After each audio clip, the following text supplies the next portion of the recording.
So the reason that we pull the calf year round is because we do direct sales. A lot of farms are going to be providing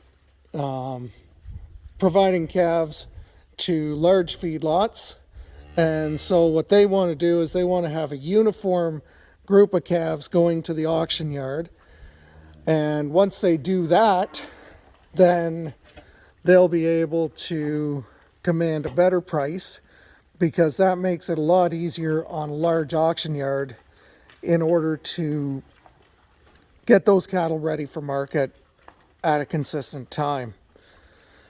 The large feedlots and backgrounders are going to raise cattle in groups because they're dealing with hundreds and thousands of animals at a time.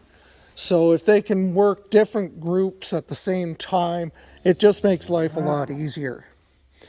In my case, we're running about 70 cows, and we're wanting to have animals ready every month of the year. So we're using the natural differentiation in growth to help fill the market as things go. But at the same time, what we're also doing is we're making sure that we have calves born at different times of the year so that they're going to be ready at different times of the year. We're taking calves. Normally the spring calves are going to be weaned in the fall. So probably another couple weeks. It might even be weather dependent. We'll pull the bigger calves off of the cows so that they can get a bit of chance to rest and recoup before they calve again. And the smaller calves are going to stay with their mums until spring. So, and those really little guys, they'll probably stay right into the summer just because they're probably still going to be too small to come off the cows come springtime. So if that's the case, if we have an animal that was born right now in October, being weaned from its mum in May, we're looking at about a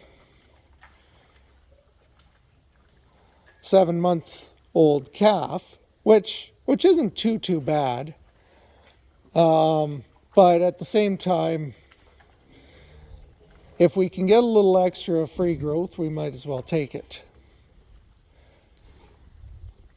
I think I said this before, but one thing that we really like to do is we like to make sure that we have a spot in the summer when things are really, really hot, almost oppressively so for these cows, where they're not calving because it's very hard on the calves and the cows. But at the same time, we also want to protect them in the worst part of the winter for us. And because of facilities and because of the sorts of weather we get around here, that would normally be in February and March, but we try not to have any calves in December or January as well.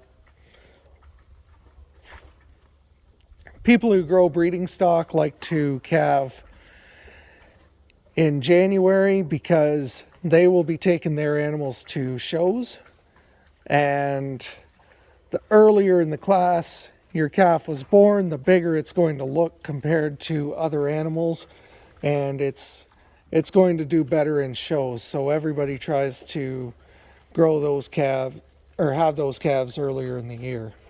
In our case, we are strictly a commercial herd. The animals leave here primarily as for meat.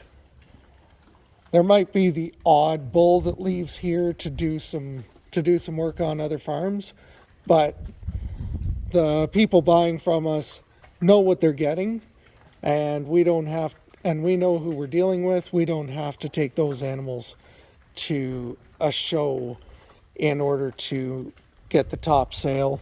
That's just a little bit of extra for us. So as you can see here, I'm going to get a little bit closer so it's a little more clear.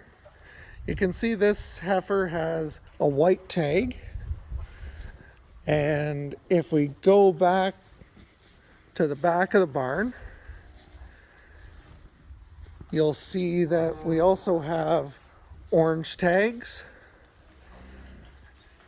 and we have some blue tags. So on this farm, I want to be able to know exactly what I'm looking at without even doing a check.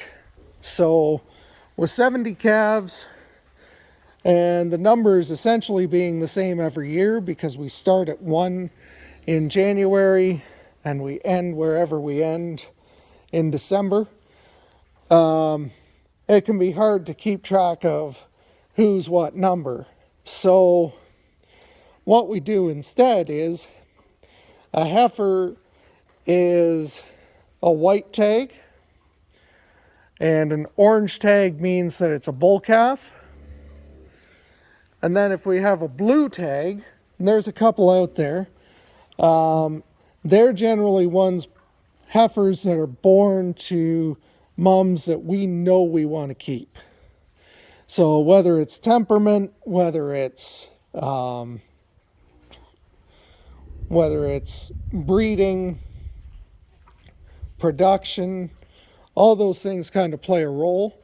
And if we have a cow that's really, really good, we're going to put a blue tag in that ear because we know we want to keep that bloodline going.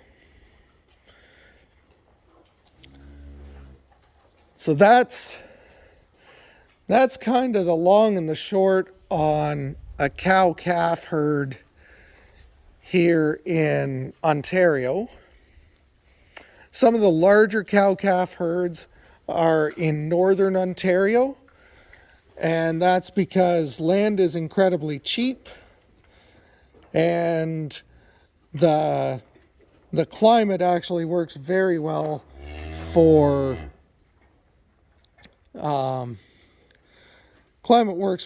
cows, and it also works well because it helps keep some pathogens at bay. Our biggest struggle is scours.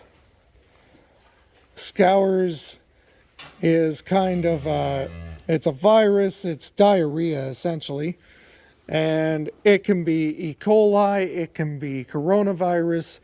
There's about 3 or 4 different viruses that it could be. So we try and vaccinate for them as best as possible, but if you get the wrong strain or you get a blend that doesn't work with the vaccines, it can still be a bit of a challenge. So we try and calve on grass as much as possible because that seems to lower the viral load.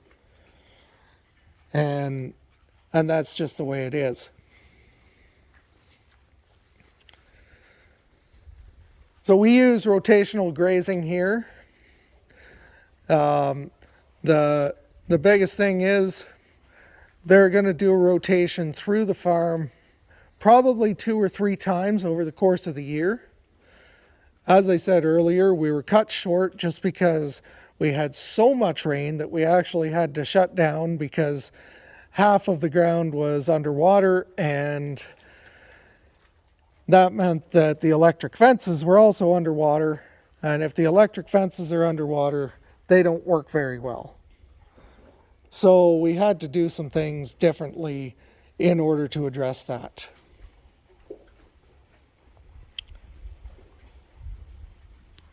What I'm also going to do is introduce you to a couple other farmers to see how they do things a little further down the value chain. But this is how a traditional cow-calf farm works. And then at my end, as I said, those animals are going to go into a separate pen when they're weaned, and they'll be fed more of a backgrounder ration, which is a little higher in protein and a little lower in energy. And then we'll split off the heifers to go to their summer pasture, and the steers, which are the bull calves that are castrated, they're going to go to they're going to stay in that pen. They'll get a little more barley in their mix, and we'll get them fat, and they'll go and feed freezers.